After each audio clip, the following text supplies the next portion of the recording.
books are good enough now, and the brand new prequel that is launched tonight, Almost Doing Good. As I said, I've read them. I think they're super useful. They're super easy to understand, even though they deal with difficult topics. And what she does is she travels around the country to communities and helps them have literacy.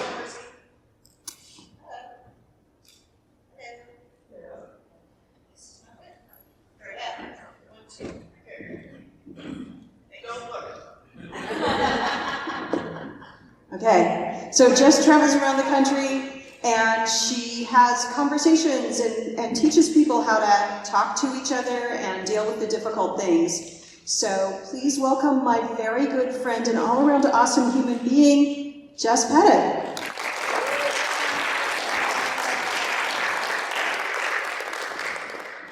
That's so nice. So I realized in mid-September-ish that I was going to be home for the election.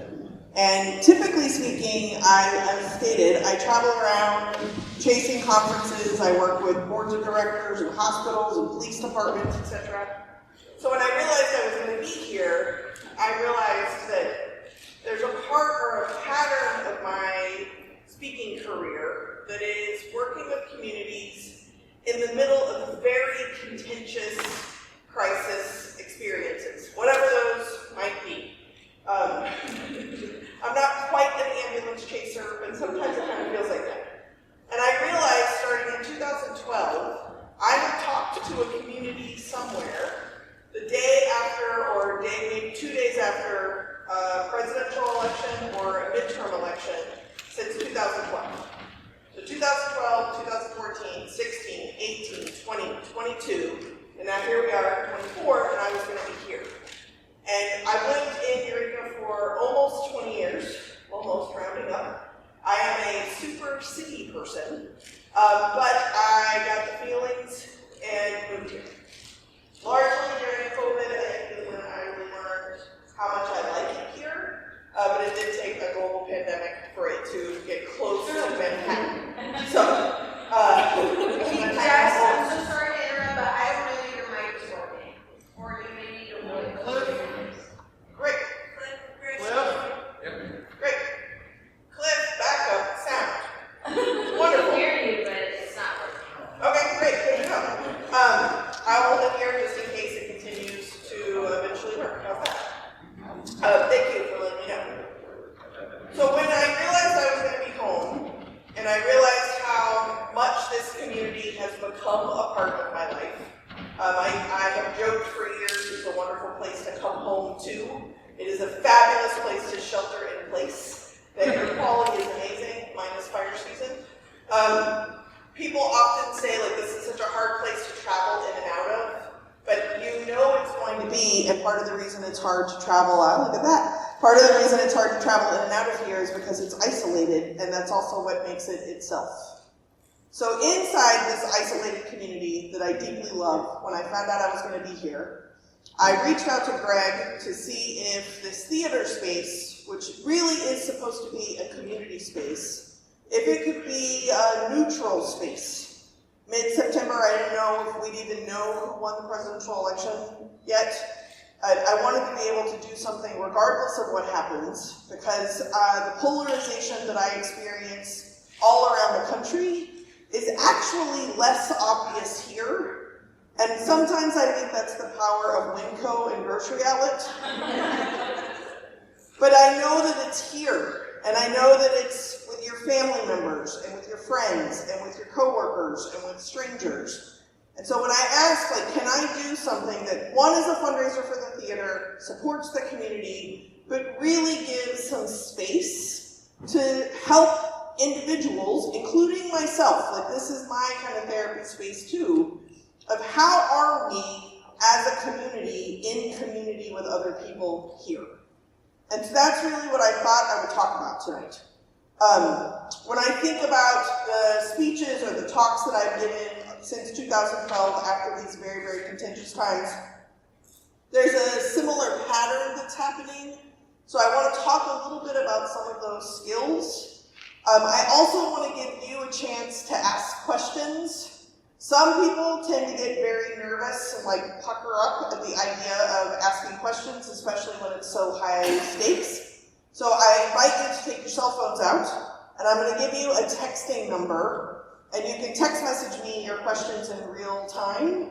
But my job is also to be thought-provoking. So hopefully you will have questions tonight and tomorrow and next week.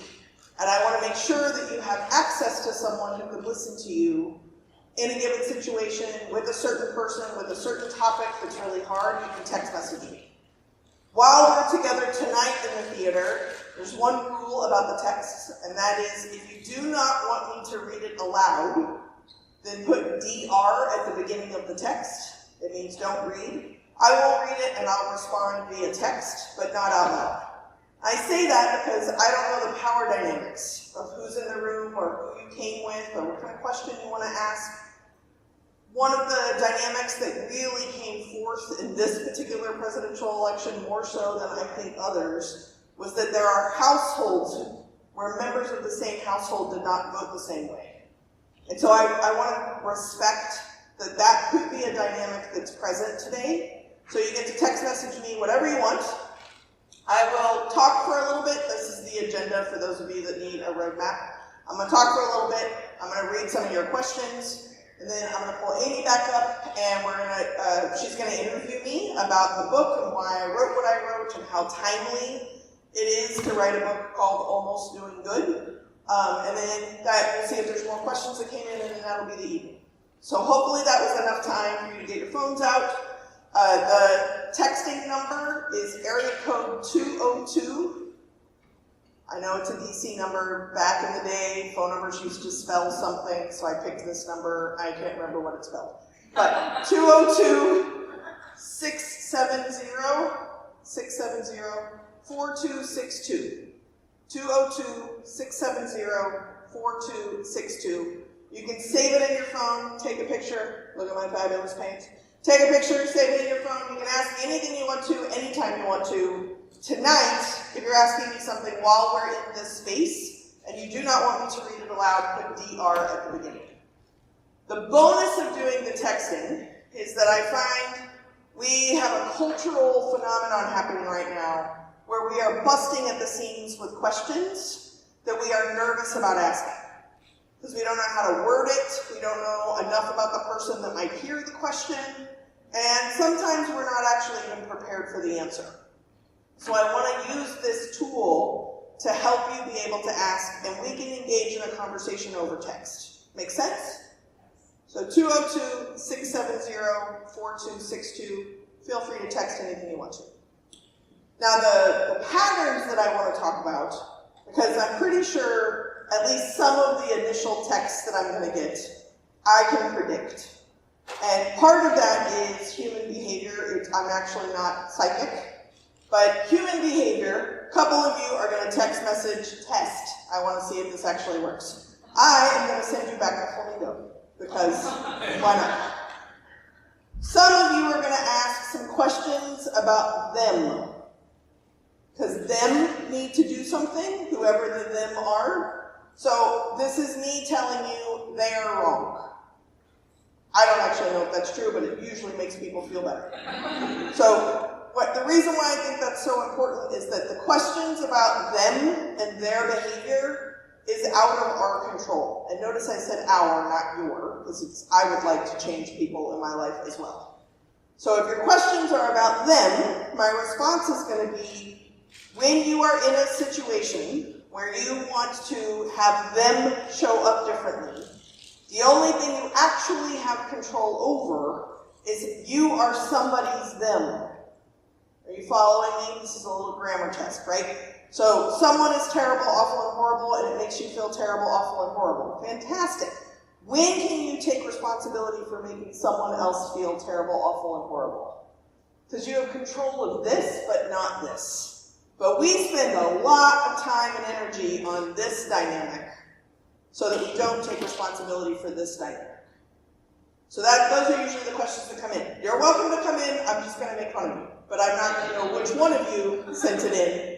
But I will have your cell phone number so we can stay in touch. Make sense? Now, if we are not going to focus on fixing them, because good luck. I don't know how to do that. I can't control myself 100% of the time. I certainly can't control other people. I do not have any children. You're welcome. But I hear people who have children, you can't even control your own kids 100% of the time. Sometimes you pretend you can, and then they find a loophole. What I'm going to invite you to do, instead of looking at that, is think about when you were a kid and you found a loophole. Because this part you can control. Make sense? I just said make sense 6 times, don't do that. So, when I realized having conversations with people around very frustrating topics, very frustrating people, fragile moments, polarized months, years even, what I realized is that if we're going to focus on this dynamic, even some of the time, I'd like to invoke, the first book is called Good Enough Now. The subtitle is Doing the Best You Can with What You've Got Some of the Time. Can we note how low that bar is? Do the best you can with what you've already got some of the time. This is not exceptional aspiration work, because it's better than nothing never. And when I wrote Good Enough Now, the idea was to do the individual work of being responsible for yourself so that you could know who and how you are showing up in the world. Because you technically are in control of that. Not 100%, we can talk about validation and perception if you're interested, but generally speaking, that's more in your domain of control. So as I started working with different organizations and leaders and CEOs and fancy leadership teams and boards and governors and things like this, what I realized was that some of the most resourced people in the world have one thing in common, and that is they are terrified of going first. Number 2 thing in common is they are overly confident they are not the worst. And if you're scared of being first, but you're overly confident you're not last, there is no room for momentum there. No one is going to start something. No one's going to try anything. And when I realized this about organizations with all of their resources and money and capital and stakeholders and the impact of global communities, it came all the way back down to the same individual need of who and how you're going to show up. So I challenged myself to write Almost Doing Good, which just came out October 8th. Today is the fancy launch day for the ebook if you're interested. But the paperback came out in October 8th. And what I realized was, well, I guess many things in writing that book, but we give organizations human rights. We don't even give all humans the same human rights, but we give organizations human rights. So then how are these organizations supposed to be showing up in the world? Who do they want to be and how do they want to be? And I find my CEO clients cannot answer that question, but they hide behind the organization not being able to answer that question instead of doing their own work. So don't tell anyone. But Almost Doing Good looks like it's about organizational responsibility. But it's actually your organizational responsibility in the community you live in. So I welcome you to, well, that just happened. And now what are we going to do? When I explain these patterns and tools that I'm going to walk you through, I'm hoping I'm going to be thought-provoking because I really do want to answer some questions. And I want to provide, for lack of better words, a safe place for you to ask questions. There's a whole rabbit hole about safe, which no one is actually going to be physically harmed to my knowledge unless a chair breaks or the ceiling falls, but that's related to the theater and why we're doing a fundraiser. Your chances are you're safe. You just might be uncomfortable. And I think that's good. I think we need to get really good at being uncomfortable. Not to become comfortable, but to become comfortable with being uncomfortable. Because that's where learning is. That's the learning edge. So if we're going to focus on those individual things, the big homework assignment that I would give people, including myself, is a couple of instructions. So the first one is you are not entitled to a conversation partner. So even if you came here with someone else, I want you to do this work totally by yourself. I do not want you to do this with someone you're going to see again, because you'll cheat, they'll lie, and you'll be convinced you're doing a great job. You might be doing a decent job, but if you are actually going to do these things with a total stranger you are likely to never see again, then you will bear witness to your own habits. With no witnesses, you can't, frankly, hide your own information from yourself. So I usually tell people a barista or an Uber driver or somebody you're going to have a very tangential, momentary connection with. That's who you're going to practice with. If I ask you, just by a show of hands, if you have had a frustrating conversation, let's say in the last 72 hours, raise your hands if you have had a frustrating conversation. Okay, keep your hands up if you can identify that you have had hard conversations that went completely AWOL and you were able to hang in there. Can you identify the difference? You can put your hands down there. Y'all are all very good direction followers. Can you identify the difference between a hard conversation that matters to you so much you're going to hang in there, but you don't even know how you got where you got, but here we are, bring a sandwich. And the hard conversations you don't even start because you don't want to. Maybe it's the topic, maybe it's the person, maybe it's just your mood. So I'm not bequeathing you new skills, but what I've noticed is the pattern of the same skills are the ones you consciously use and often you unconsciously opt out of using. That's what I want us to practice without the accountability of someone you're ever going to see again. Because what I want us to do is to be able to pay attention to when we're using our communication skills, our conversation skills, specifically across difference, tension, anxiety, FOMO, ambiguity, these kind of feelings, the itchy, static stuff that happens, that most of us are just deuces, I'm out of here. This feels gross, I don't want to do it, I'm out. Which is a different switch. This matters to me so much, I am hanging in there even though I have no idea now where we're going. You can identify those moments in your life, right? So instead of being a diversity, equity, and inclusion person coming to tell you how we're going to survive the next 4 years after this election, what I would like to do is invoke the exact same skills you've been using since consciousness, you've used today, you'll use tomorrow, are the exact same skills that you choose not to use when you don't want to. What's the difference between I don't want to and I'm bringing a sandwich, I'm all in? So I invite you to walk through when you take the exit ramp. At what point do you go from I'm all here to just kidding? And if we can become responsible for that moment, I deeply believe that's how we're going to stitch our communities back together again. Because coexistence isn't a goal. It's already happening. We're already here, whether we like it or not. It's whether or not we're conscious of being here, that's different. And specifically to be able to do this in my hometown, my little bitty baby little town that I have learned to like, even though I am not a store I can walk in and buy a blouse that fits my body.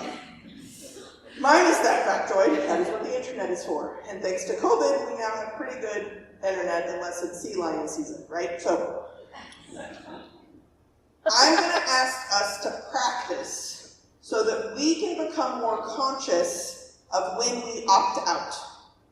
That's the big homework assignment. So if I talk specifically about the presidential election, some of you are like, oh, I opted out 6 years ago. I opted out 8 years ago. Okay, How are you ever going to opt back in then?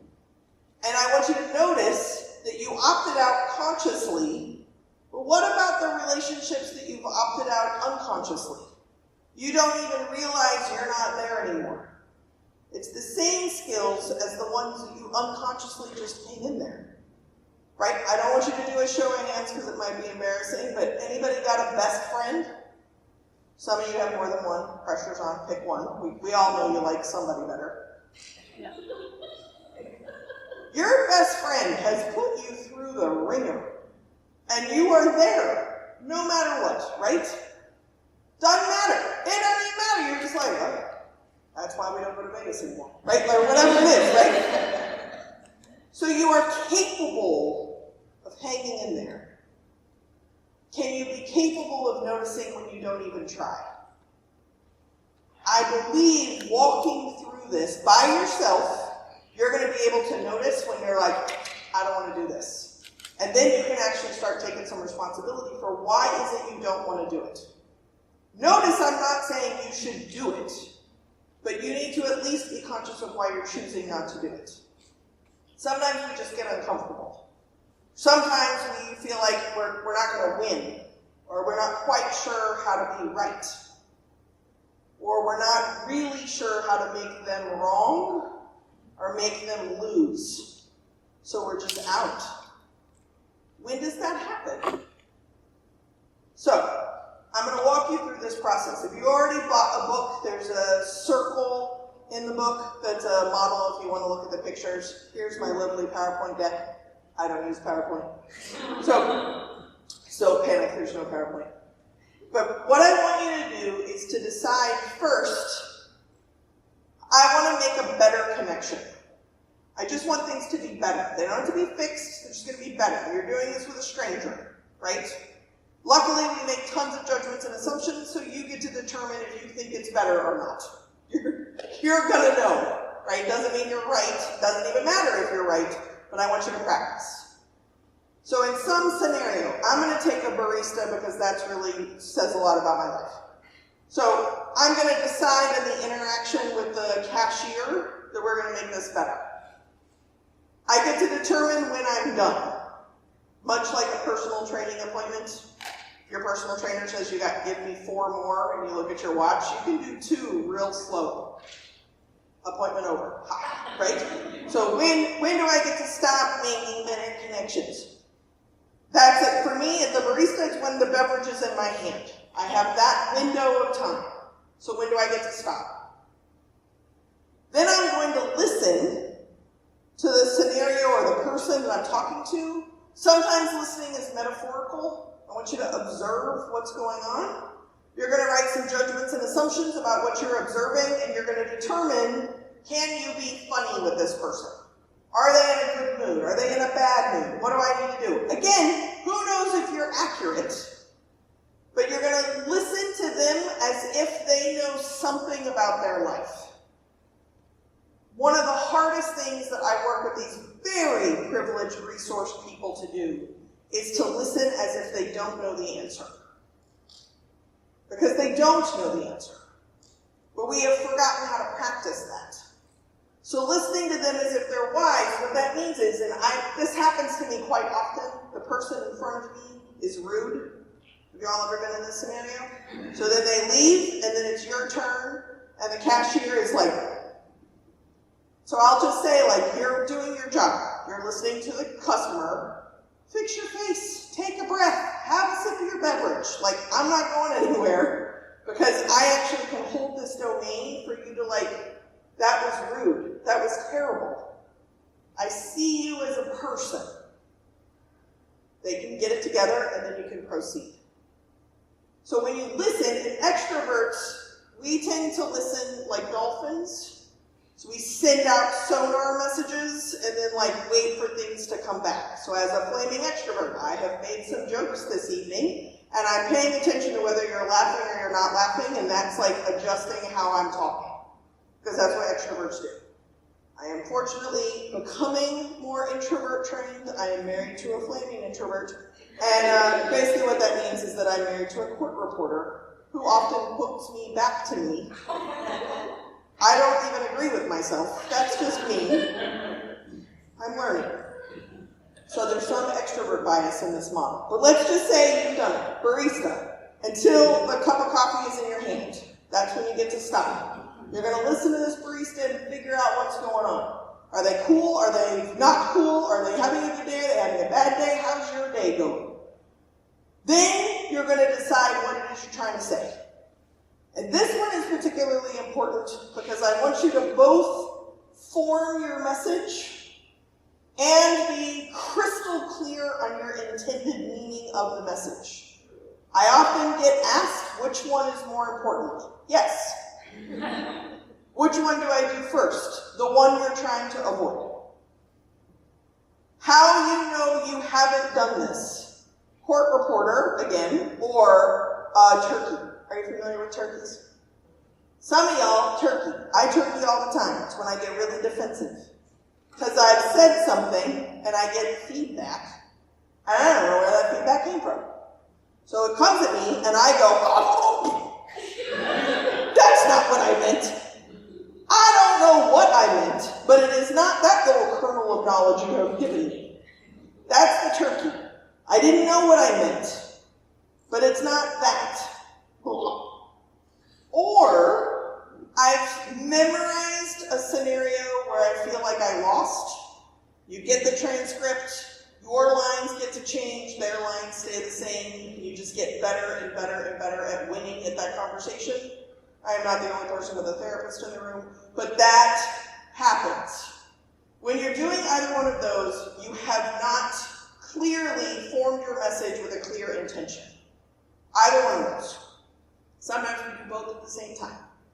So what I'm going to invite you to do when you're practicing with the person you're never going to see again is I want you to be so crystal clear of what it is you're trying to say and what your intention is that when it comes out of you, texting, email, phone, in person, letters, remember letters, stamps, Google it. When it comes out of you, you are 100% responsible for it. I did a very stupid thing last night. I have an elder dog who had to go to the bathroom 362 times last night.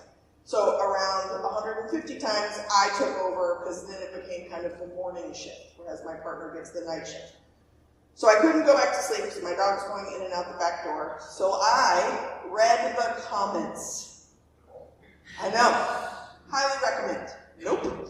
So I read the comments. To make it worse is the red-headed black belt, where this event was posted back in September. I decided to read the comments because I'm an idiot. So while I'm reading these, what I realized is that I actually am following my own advice. What I mean by that is that I am 100% aware of why I created this event. I knew I'd be home. I knew I would need community. I knew that I have very limited skill sets, but telling jokes about hard things during hard times is one of my skill sets. I want to support a community space, and for some reason I am madly in love with this building. So I'm reading the comments, and I'm not becoming a turkey. I'm not a court reporter. I understand their perspective, they just don't have that information. I'm following my own advice because I realize that I know why I'm doing this. I'm crystal clear. So to be crystal clear in this time means that you have to be able to understand the person you're talking to may also be crystal clear. It just might be wildly different than what you're thinking or feeling. We can't control the level of their crystal clearness, but you can control your lack of crystal clearness. So when you're practicing with the person you're never going to see again, what I mean by being crystal clear is 100% responsible, not 50-50. Some of you probably have marriage therapists. That's how they do job security, is they say you're only 50% responsible. This is a different model. And I want you to be 100% responsible for whatever it is you're about to say or do before the coffee gets in your hand. Because when you're 100% responsible, you can read 128 comments about how I'm ripping off Eureka by flying in town and stealing all your resources. I can read those and understand they don't know that I live here. Right? They don't know that nobody is getting paid, the building is getting paid. They don't know that. I'm not defensive, how would they know that? 100% responsible means that before I say it, I'm clear of what I mean. So even if I screw up and I get feedback coming back at me, I can be curious, I can say thank you, I can say tell me more what that means, instead of sounding like a turkey or getting all ruffled. So we're practicing with the barista. We don't have the coffee in our hand yet. We're going to figure out what we're trying to say, how we're going to say it, and we're going to be 100% responsible for it. As a stand-up comic, we are 100% responsible for every joke we say. And what is fascinating about being a stand-up comic is we can only guess how it is going to land. And you can think of a million examples where it landed in a way that comedian did not think about that. But you can also think of tons of examples where the comedian exactly knew that that's how it was going to land, and that's why they said it. That's the difference. Can we be 100% responsible for what it is we're trying to say? Some of the time, relax, perfectionist. You're just doing this occasionally, every once in a while, because that's more than you're probably currently doing it. If you can do that, then you're going to make a meaning. Back to judgments and assumptions, our safety Olympic skill. We're going to make some judgments and assumptions about how this landed, and we're going to determine if it's better or worse than when we interacted. It's kind of funny for me to tell this story here because it's actually happened here. But at the beginning of this school year, I spoke for one of the independent school districts. And there's not that many places in town where an entire school district of teachers could meet. So I went to the Sequoia Conference Center, and I'm always early for gigs. I have books, and I'm wearing an air cast on my foot. I park in the parking lot. There's one car in the parking lot with one person who I know knows I am also in the parking lot. Nothing is happening. There is no movement. There are no cars. I'm so early, I figured that the rest of the teachers will come later. This person eventually goes inside the building, and I'm like, okay. Didn't even offer to help me carry my books. Rude. I get over to the door. As soon as they got in the door, they shut the door really quickly. It's Eureka. And I knock on the door. They open it, and they're like, what? And I was like, can you let me in? I'm early. I'm speaking today to the Arcata Independent School District. And they were like, we don't have a meeting. And I'm like, yes, you do. And I got all sassy pants because I hadn't had my coffee yet. My foot hurt. I got books. I've been sitting in the parking lot for a long time. And I like to be early. And if this is the wrong location, then it means it's in Sunnybray, which would make sense if it's Arcata. I'm in the wrong place.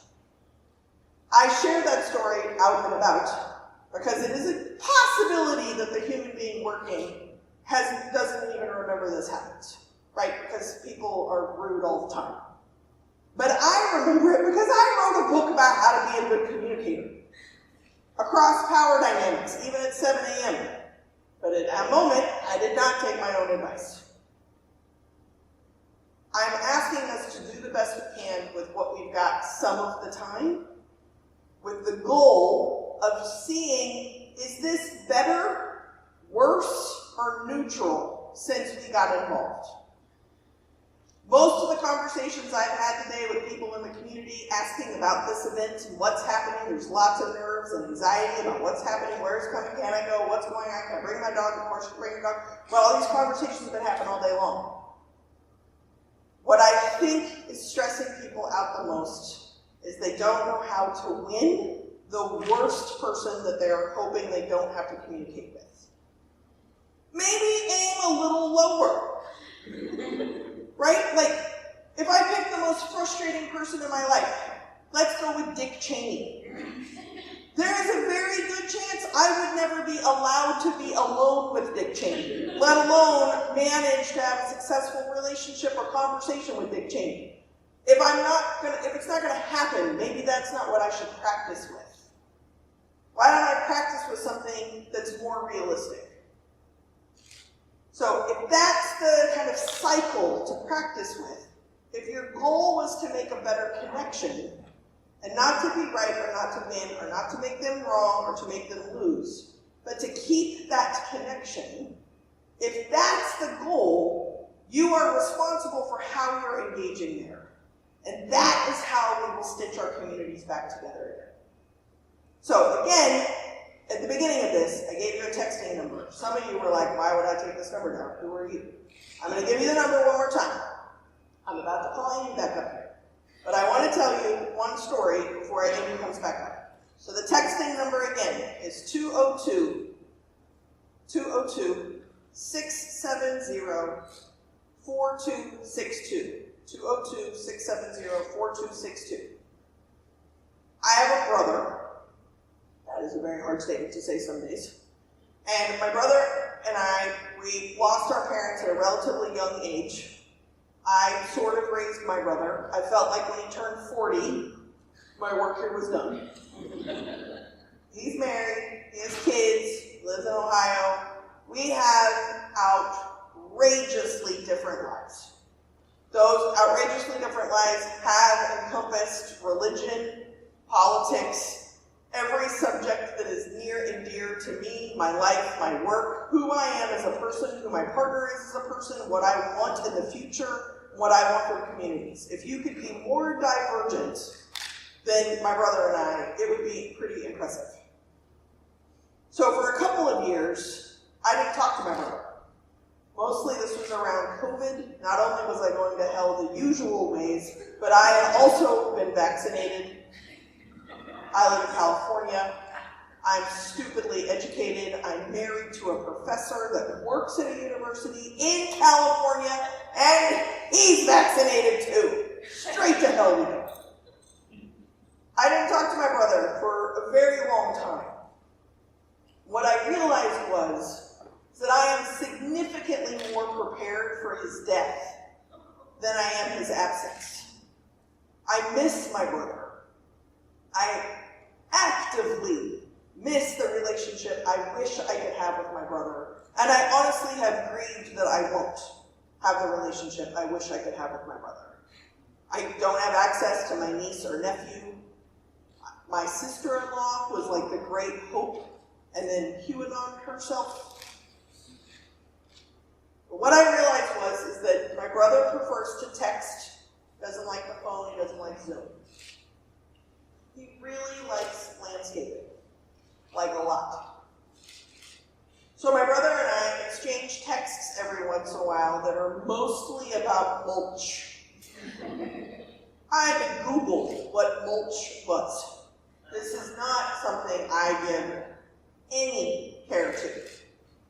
But I do care about my brother. And if it's important to me to have a better connection with my brother, text about landscaping is a neutral language that works. I know that my brother is alive. I know that my brother thinks a lot of wrong, factually inaccurate, horrible things about me, my family, what I like, what I care about, and what I love. Now here's the kicker. As a self-identified Pinko-Kami liberal, I don't know who's here, we didn't check IDs, I don't know if you voted, I don't know how you voted, and I don't need to know. I'm telling you that my way of being in the world includes a lot of inclusion. So I'm going to invite us, well, that just happened. Is that permission for you to vote someone off the island?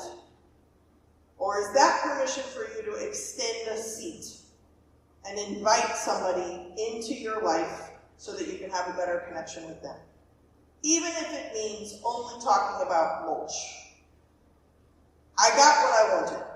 I have a very, very watered down relationship with my brother. But I'm not gonna like find out that he's died and I haven't talked to him in years. If you can figure out how you want to be and who you want to be in this community, in your own family, with a total stranger, turn in the corner in grocery outlet, you can take responsibility for how you show up in that moment. And if we can do that some of the time, every once in a while, occasionally, it's better than nothing ever. Waiting for them to do something different has gotten us here. And I find my friends are using very similar tools of ostracization, eject, unfriend, evil, awful, horrible. Those are the same tools that are also pointed at us. Maybe that's your comfort zone. Can you at least do it consciously? Maybe every once in a while you don't do it because you're conscious of being a hypocrite. Can we know what's important to us and what connections we want to have with the people in our lives that we want to have connections with? That is building a community. So because this is such a tense time, what I want to do is I want to invite Amy back up. She's got a list of questions to ask me. I am hoping that y'all can text message me questions. And I want to do the texting instead of an open dialogue. Extroverts are very pissed off about this because you were very excited about having a microphone. No. Because I want to provide a space for anyone and anything in this room to be asked. Because I want to be more of an invitation than a boot kicking somebody out. That's not the community I want to live in. So we're invited to a conversation. Amy, welcome back. Thank you. Thank you so much, Jess. Thank you for setting a low bar. Yeah. Because that's important. Such a low bar. Such a low bar. It's like my cooking during COVID. I set a higher bar on cooking, but I love that you set a low bar on how we can have these difficult conversations with each other. Yeah, absolutely. I'm going to sit down and please see what text came in. Okay. And I can multitask. All right. So the texting number again, just in case, is 202-670-4262. 202-670-4262. Remember the DR, if you don't want it to be read out loud at the beginning of the text. Otherwise it's oops. Okay, so I'm a big fan, you know that. Why these books, why now? Well, what's fun about a book is books now is like a multi-year journey. Right, so I wrote Good Enough Now in 2015, it came out in 2017, I did a second edition in 2020, and I was doing pretty great. And it was an incredibly frustrating moment with a CEO. I tell the story at the beginning of the new book, where one of my CEO clients was so dangerously close to doing something remarkable that would have impacted 80,000 employees in 11 countries. And then he just decided not to. And I think the French word is ape. I think I went ape. I pushed back from the table and said, stop spit polishing a landmine. And that's when I realized, like, Sigourney Weaver, Alien style, like, I'm gonna have to write about this. Because my clients' failures were derailing them noticing the importance of their good intentions and what it means to try in the right direction. Even if you fail, you're still in the right direction. And the spit polishing part is just that we tend to fall back to things we're comfortable with, best practices that we know how to do. But even if you're a really, really good spit polisher, you're causing way more harm doing that to a landmine. It's not the right activity. So I was compelled to write both of them. And fascinating. So in the book, you write about the value of not knowing. Please talk about that. Yeah, I think it's very interesting that we often talk about curiosity in this kind of Instagram gold foil cursive font way, but it takes a lot of vulnerability to be curious. And you can't be anxious and curious at the same time. And so if we can recognize that we don't know something and that that's not a failing, that's an invitation. That's a generous moment to learn something else. It's really important. You know, I mean, again, I like to throw my fellow liberal comrades under the bus constantly because we've created so many problems. But thanks for the job security. Give grace. Have y'all heard this? We have to give grace. I don't know who she is, but she's busy. But we often only give grace to people we agree with, and they make like a tiny slip up.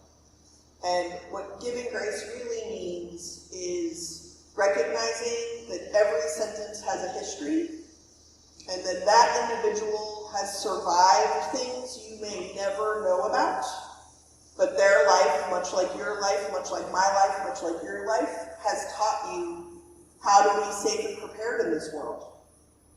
So even if you think of the most awful, horrible human being in the world, their life taught them that that is successful. This works. This keeps you safe and prepared.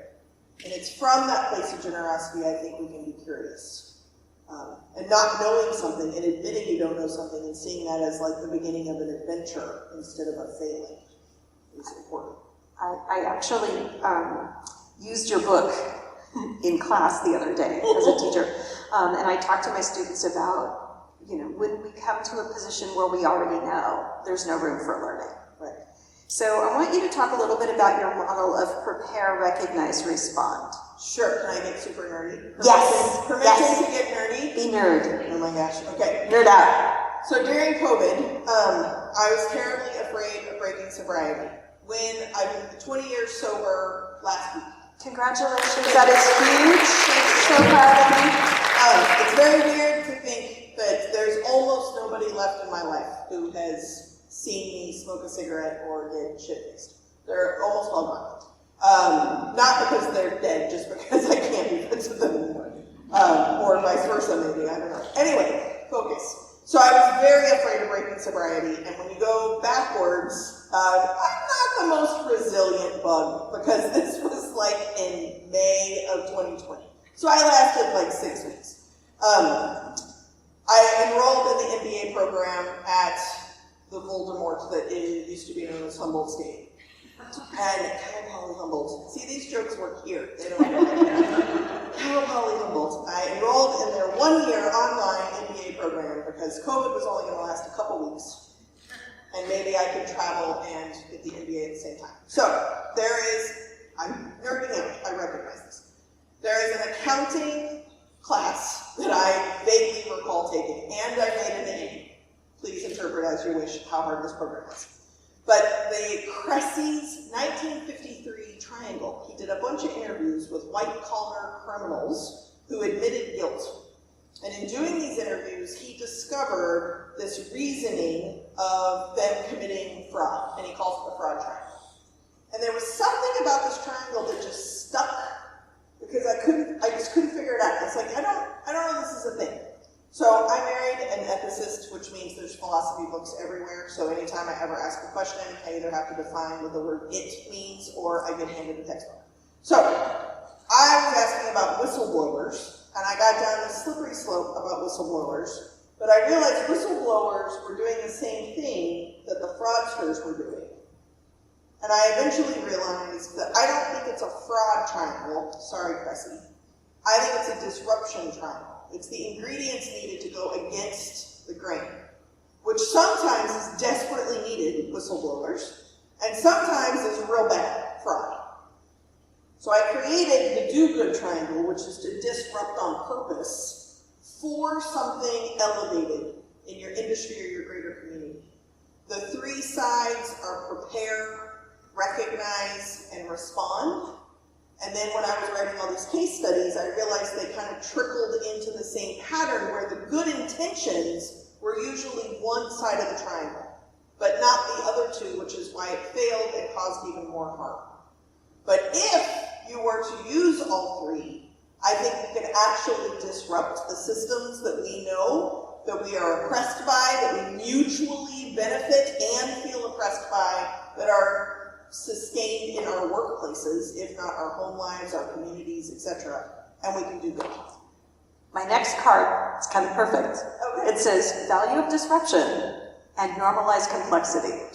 So we're going to take normalizing complexity specifically with the election.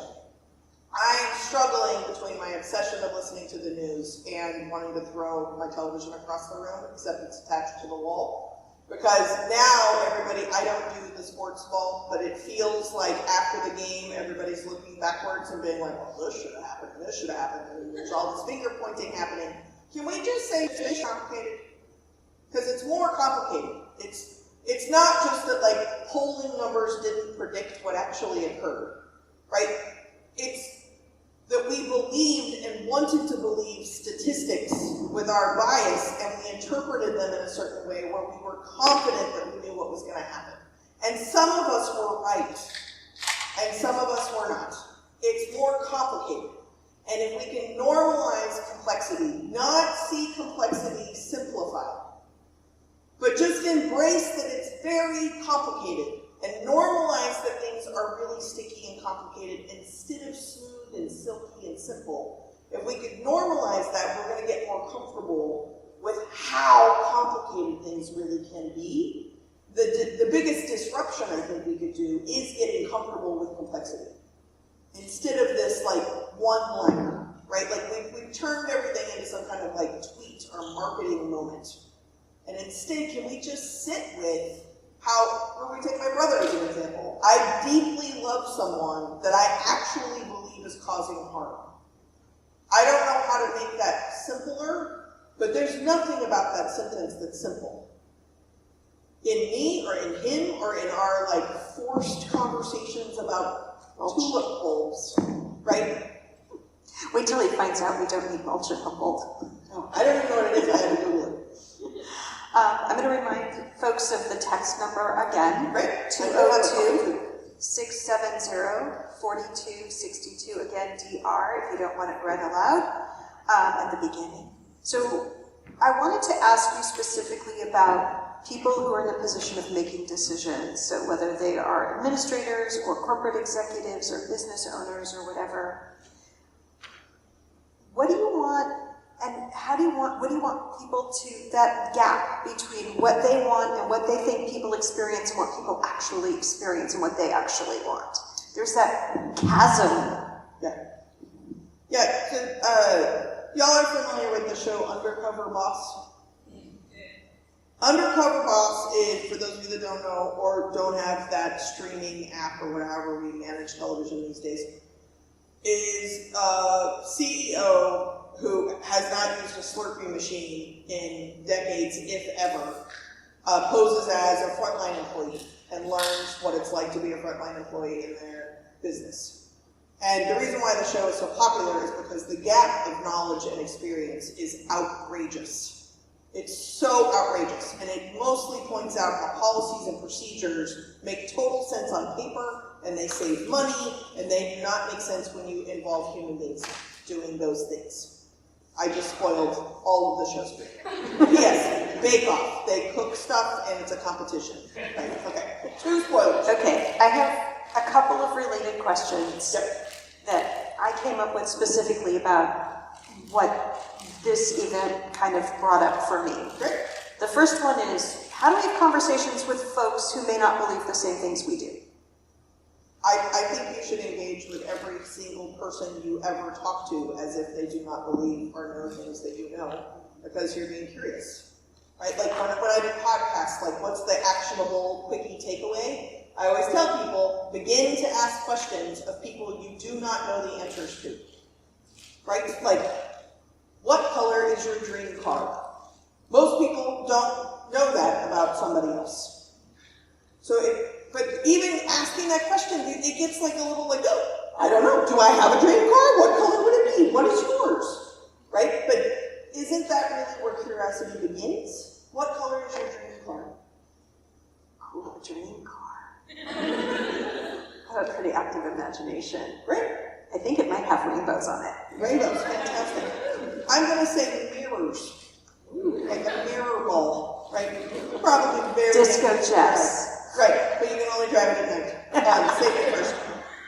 But it goes back to the gap, right? It's a gap in knowledge, but most of us interact with each other as if we wrote the script. And spoiler alert, that's called privilege and entitlement. So I'm probably not allowed to use those words soon, but if you feel like you know everything, why are you engaging in that conversation? It is purely transactional at that point, which frankly is deeply rooted in white supremacy, Christianity, and capitalism, but that's probably a little too advanced for tonight. But, we can talk about it later, but the transactionalness is not building a community. It's getting what you want. And that is how we got here.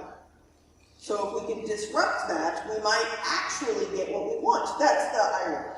I'm inserting an extra question based on what you just said. Go for it. I do want to ask their questions too. Yeah, of course.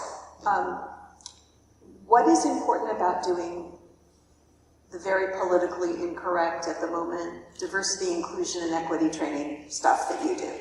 Why? Why is that important? Because it's being demonized. Yeah, I think that if the do-good triangle is prepare, recognize, and respond, I think most of the crisis management stuff I do is deeply rooted in responding. I think most of the education, training, board work I do is deeply rooted in preparing, bylaws, policies, walked out. Recognizing, this is important, recognizing a problem you don't experience is really hard. Like, has anyone ever told you something about someone you know, and you're like, oh, I hate that person. What do you mean you like them? What? But you're so deeply rooted in your reality about that person, nobody could possibly have a different experience. Well, that's not true, right? So, being able to recognize something you don't experience as a valid, existing problem without you having to experience it. Interestingly, I have a lot of amazing conversations with very religious people that this is called faith. Is that you believe something that you can't actually experience until it's too late to be like, I was right. Right? You just have faith in how that is going to go. Where is judgment going to happen? What happens after you die? You find out too late.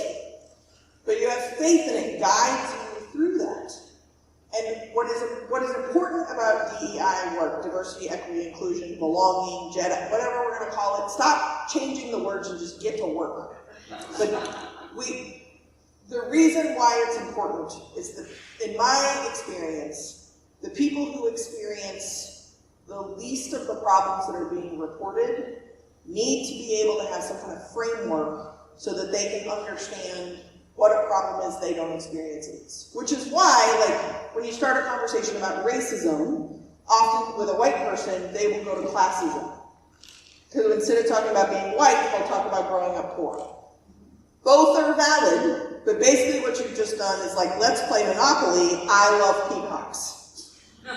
Fantastic! That is so good to know. Can we go back to Monopoly? But we can still go back to peacocks, right? Like, growing up in a very different economic class than you do now is an excellent place for empathy to be able to understand that someone is experiencing something you're not experiencing now. Right? Most of my friends do not experience abject poverty now, but they certainly did as children. So that's where empathy comes from, is that real experience, because our lived experience has taught us who and how to be so that we feel safe and prepared. So a DEI training, and I'm using air quotes there because I learned during George W. Bush, this is not the first time we've been here, I learned during George W. Bush just to stop using the words and let's just get to work. So I still have a job. You're welcome. All right, my last question written down. And then we'll do text. Yes. Okay, great. How do we talk with folks who we perceive as demonizing others or when we feel demonized? Great question, and I'm gonna repeat it so that y'all can really hear it, and then I'm gonna pull a them and a not them out of it. How do we talk to someone that we feel is demonizing others, or we feel demonized by? How do you do this?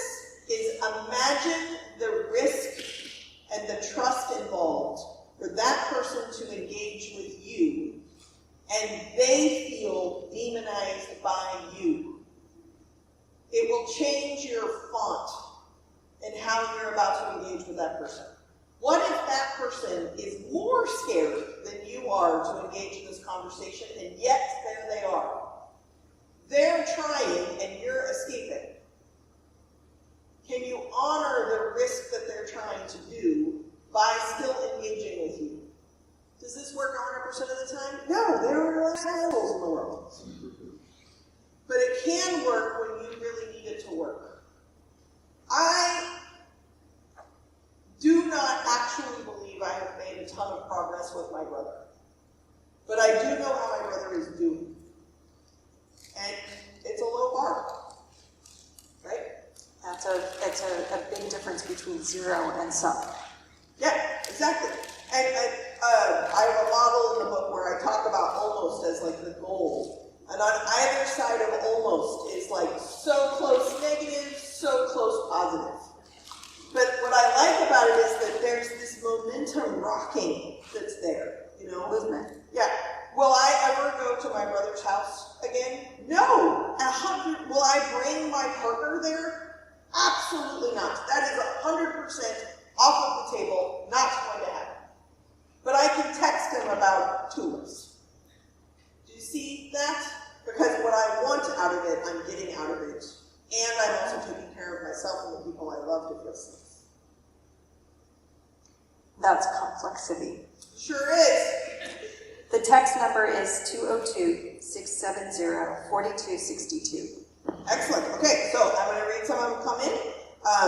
What are your observations about the cyclical nature of politics? Great question, and if I can quote my father, it is the same day, different day. I think it is really important to understand, and I deeply believe this, again, I'm not trying to be pejorative or insulting, it's just this is kind of like a fun, lighthearted evening with very hard, heavy content. Welcome to my life. When I think about the brutality that we have not learned from in history, it's just repeating itself. We're just saying that it's new. So when we were doing sound check tonight, I was talking about how when Ruth Bader Ginsburg died and her seat on the Supreme Court went with Amy Corbett Barrett. Kobe Bryant. What I always say it wrong. Whatever, Amy. When it went to Amy, not this Amy, but that would have been great. But Thurgood Marshall was on the Supreme Court. Brown versus Board of Education, major civil rights Supreme Court legislation. When he left the court, that seat went to Clarence Thomas. We don't remember that. We've made Thurgood Marshall in like the 1600s, and then Clarence Thomas is like still there. It's our inability to hold lessons from history that are making it seem like this is all new all over again. And I say that even when I'm obsessively listening to MSNBC and I'm driving over here and some pundit is talking about how like America is dead. Wow, that's a great t-shirt, right? Like, I don't think America is dead. Oh, no. Wait, I'm at, like, Trump is president now and it's going to be the second time. Okay, but a lot is different in the world now than it was 8 years ago. And yes, it is possible that some very hard things are coming. And it is possible I'm so privileged that I'm intellectually talking about them instead of really figuring them. That is also possible. But I'm remembering, like, if we go through history, there are so many times where the world as we know it is terrifyingly possible going to shift forever. And that happened at newspapers, the internet, television. That happened. I'm from Texas. When everything became soy, anybody from Texas? This was like Armageddon in Texas. I remember my mother, my grandmother, and my aunt discussing the Equal Rights Amendment and how horrible it was going to be because if women don't take care of the kids, who's gonna? And I remember as a young girl being like, isn't it called the Equal Rights Amendment? Like, it seems like that's a good thing. Lesson there, hello, measure F. some things are not called what they actually stand for. This is not new. It's what is important is that it's right now. And where we are headed is potentially as glorious and victorious as it could be terrifying. And that is a disruption. I love the possibility of it being the pendulum swinging. Right. And the fact that we now have more skills to have difficult conversations and bring people together, which is why you all are here, thank you. Because we were all invested in the idea of having community. We're all invested in the idea of supporting this building, of coming together, regardless of where we are in the political spectrum. We're all here tonight because we believe in the power of that connection. And that's wonderful. Yeah, and like, your feelings are valid. That I have been in therapy for 35 years. That is a very expensive sentence. Feelings are valid. And some of us are joyous. And some of us are terrified. And that is real. And some of us are both. Right. I distinctly remember last week, Joy Reid was talking on a panel, and I generally hang on every word that she says. Because we have very similar historical obsessions. And she said boomers were alive before Roe v. Wade, and they're really pissed off that it got overturned. And I remember being like, Joy, doesn't that also mean that boomers are alive? They were pissed off when Roe v. Wade passed. They've been working for 50 years to overturn something that they don't believe in that was codified in the Supreme Court. And it finally worked. It finally paid off. Think about, just for a second, we're talking about empathy, okay? Think of something that you care about so deeply that you are going to commit to it for the next 50 years, and it finally comes true in your lifetime. Imagine the level of joy that that is. And it's simultaneously happening with probably some of the worst feelings of fear I've had in my consciousness. Feelings are valid, and they can swing pendulum-wise. When I worked at, one of the case studies is when I worked at Tucson, Arizona, this is almost in the 1900s, was the first state that beat out an anti-gay marriage bill. And how they did this was they took an older straight couple that, because of their veteran benefits, were benefiting from domestic partner benefits.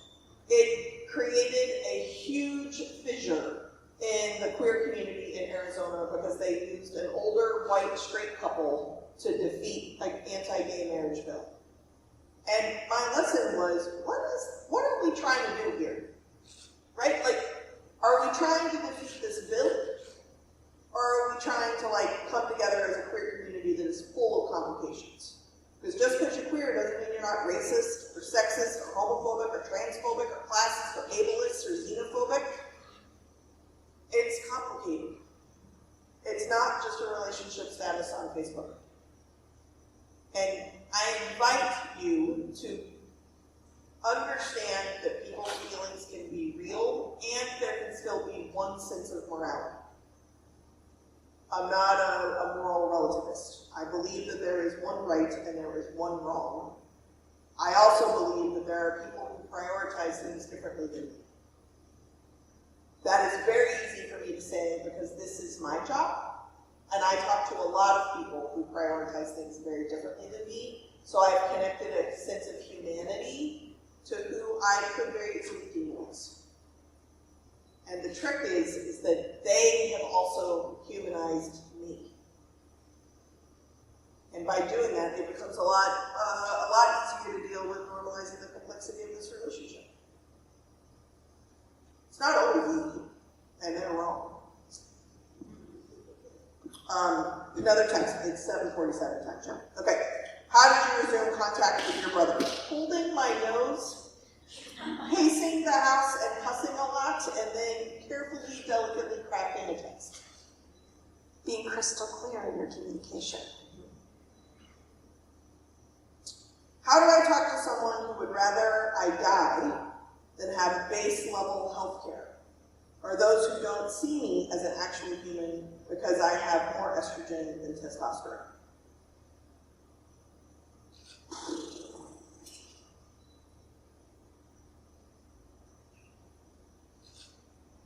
I have two answers. Number one is I truly don't know. That is a probably very unsatisfactory answer. I don't know, and typically when I get to a place where I don't know, I flip it inside out.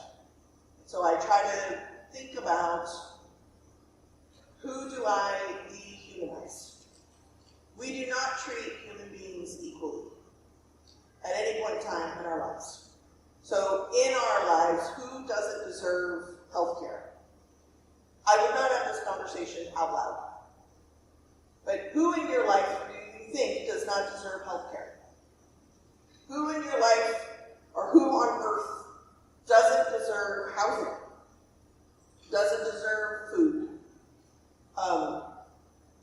Some people I would assume would be like, no one, everyone does, everyone does, everyone does, everyone does. And I'm just challenging you, can you get to somebody that you're like, maybe this person?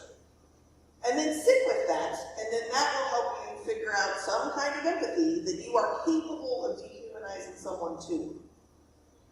By doing that, you've humanized yourself and you've humanized the other person, and then maybe it would be easier to have a conversation.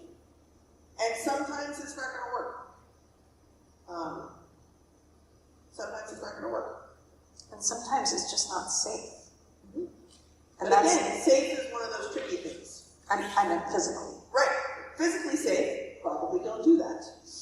Are you using the word safe and you really mean like static, agita, I have to take a Tums, I'm kind of uncomfortable here? Like, that's on you. Like, lean into that.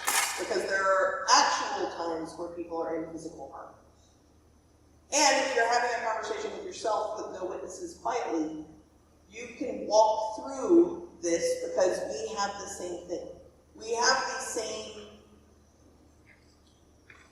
divisive, hateful, demonizing thoughts. And I watch it happen politically from side to side. We're using the same skills, the same tools to differentiate ourselves from horrible, awful, hater, evil, badness.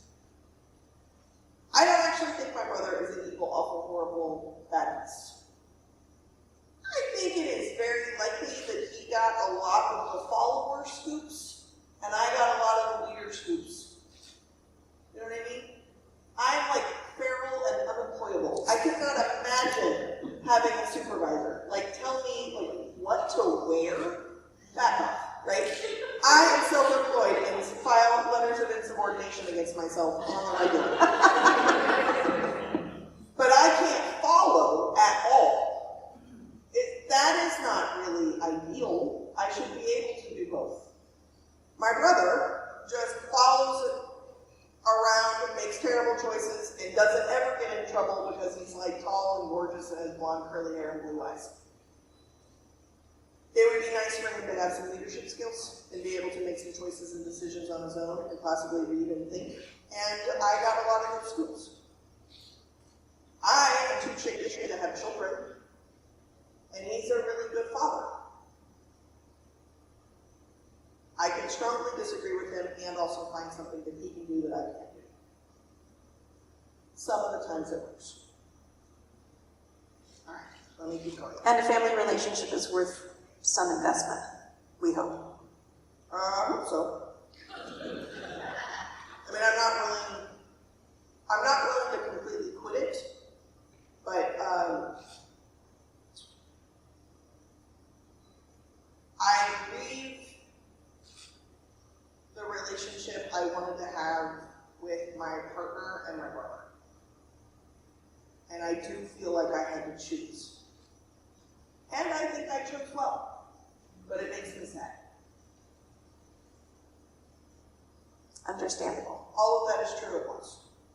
All right, this one is really long, and I want to be super careful of time, so I'm going to try to answer this one, and I'll get to the other ones via text, because I don't want to keep it all too bad. Okay. I am over being polite. Tell me about it. Don't want to spare MAGA feelings. When one half of the country has voted to support harm to so many people, women in particular, I just don't want to give them the time of day. Ignorance isn't bliss. I need to find a way to protect my daughters and granddaughter and all the women and all the marginalized people. What can I do to stomach people that don't care about others? Okay, I'm going to pause there. Just going to use this as an example. First off, excellent question. And samesies. And I have to think about this, right? So when I get to a place where I am writing a story about them, I have to get better at recognizing that I am writing a story about them that I don't know is true. So if I take this last line, what can I do to stomach people that don't care about others? Is it possible that those very people that you're talking about feel that way about you? They're trying to figure out how to stomach your existence. I'm not agreeing with them, but I do think that it is a very powerful place when you're engaging in a connection to realize that you might actually have that stomach. How the hell am I supposed to do this? You might have that feeling in common as you're starting to talk. I think I can show up in a way that's different in that conversation because I'm not entitled to being stomached by someone I don't want to stomach. Does that make sense? If I can't stomach them, then I don't have a place to expect them to be able to stomach me. And I think that that's a loop that I can get caught in. It's not 100% of the time, and remember, they're just wrong. But the effective part of how I'm going to be involved if I am wanting to stomach is that I have to believe that they are also trying to figure out how to stomach my existence. Because they're prioritizing something differently than me. I don't know what they're prioritizing differently than me, but wouldn't that be a great conversation to ask?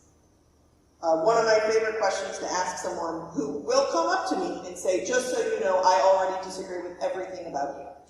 And I was like, what a great start. We haven't even begun yet. Like, is it the hair color? Is it the pants? That was the choice? What is it that you already disagree with? I'm really complicated. I'm from Texas. I grew up with guns. I like cows, and I like beef. I'm queer as a $3 bill, and I'm married.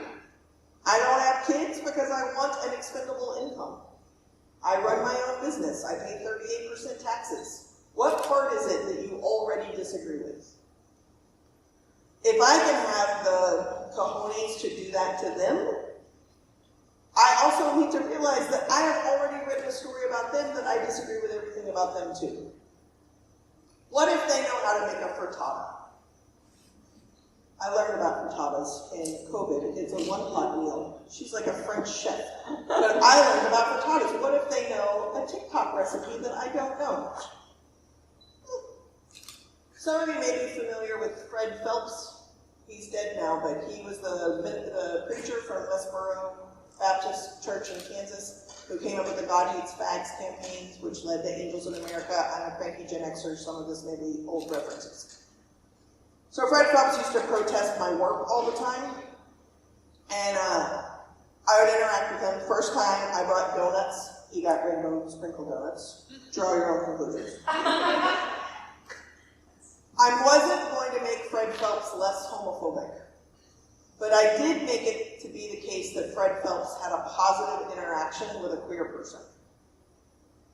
Isn't that revolutionary? I didn't fix him, but he can't say that he doesn't have a queer friend. I didn't talk to him about queerness and trans folks and bisexual folks. I didn't talk to him about that because I made it pretty clear how he felt.